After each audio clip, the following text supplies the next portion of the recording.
When you hit the ball from the fairway, there are two possible places it may land, either on the green or, unfortunately, in a bunker. If your ball lands in a bunker, the first thing you should do is to locate the rake and retrieve it. Once you have the rake, place it on the edge of the bunker close to your ball. From here, enter the bunker and walk directly to your ball, disturbing the sand as little as possible. When you're getting into position to take your shot, be careful not to ground or touch the sand with your club. Remember, touching your club in the sand before you've taken your shot is against the rules. After you've taken your shot, rake out all the areas of the sand disturbed by your shot, including your footprints, so the bunker appears exactly as it did before you entered it. If you think back, we discussed the one more rule with regard to replacing divots at the tee-off area and on the fairway. We'd like to extend this rule and apply it to bunkers as well. So if you happen to notice that either a small animal or negligent golfer has left any prints in the bunker, take several seconds out of your game to fix them. Not only does this practice set a good example for other golfers, it allows everyone to enjoy a tidier course. Once you've made it to the green, there are three issues you should be aware of. First, repairing your ball marks on the green. Secondly, properly marking your ball. And thirdly, being mindful of where other golfers are putting and not stepping in their direct line to the hole. To elaborate on the first of these, the longevity of the green depends on the absence of ball marks. Unrepaired ball marks will eventually alter the surface of the green. Indeed, there is nothing more frustrating than making a perfect 60-foot putt only to be nudged offline at the last second by an unrepaired ball mark. The most effective way of repairing ball marks is with a specially designed ball mark tool. These tools are available at any pro shop, and we recommend that you purchase one. However, if you don't have one on hand, a tee is the next best thing. In order to repair the ball mark, stick the ball mark tool into the area of the green where your ball landed and lift. When the ground appears slightly swollen, remove the tool and pat the area down gently with your putter.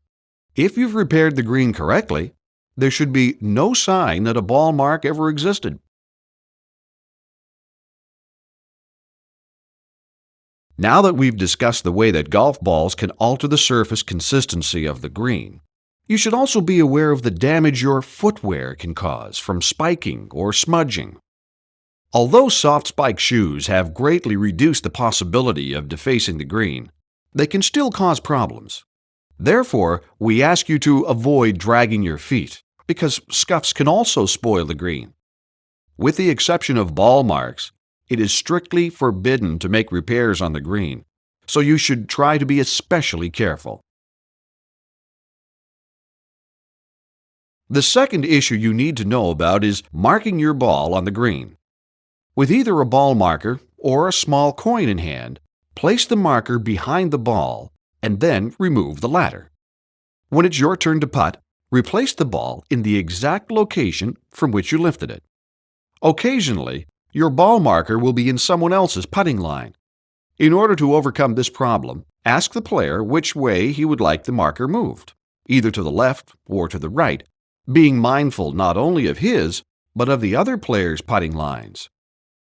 Next, move your marker exactly one putter length away from its original location, in the direction of a standstill object, such as a golf bag, tree, or ball washer. Finally, when it's your turn, put your marker back in its original position and replace your ball. When you're preparing yourself for your shot, give yourself a little time to read the putt. You may improve your perspective by looking at your shot from other vantage points on the green.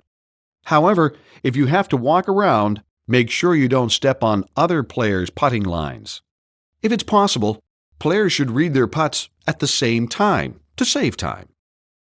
Keep in mind that 2 minutes wasted at each green adds 36 minutes to your entire round. Before anyone can putt, someone must tend the flag. Now, normally, this job goes to the person whose ball lands closest to the hole. And don't be deceived. This task carries more responsibility than you'd think. Just to be sure, let's walk through what's required of this person. As always, respect other golfers' putting lines by not stepping in them.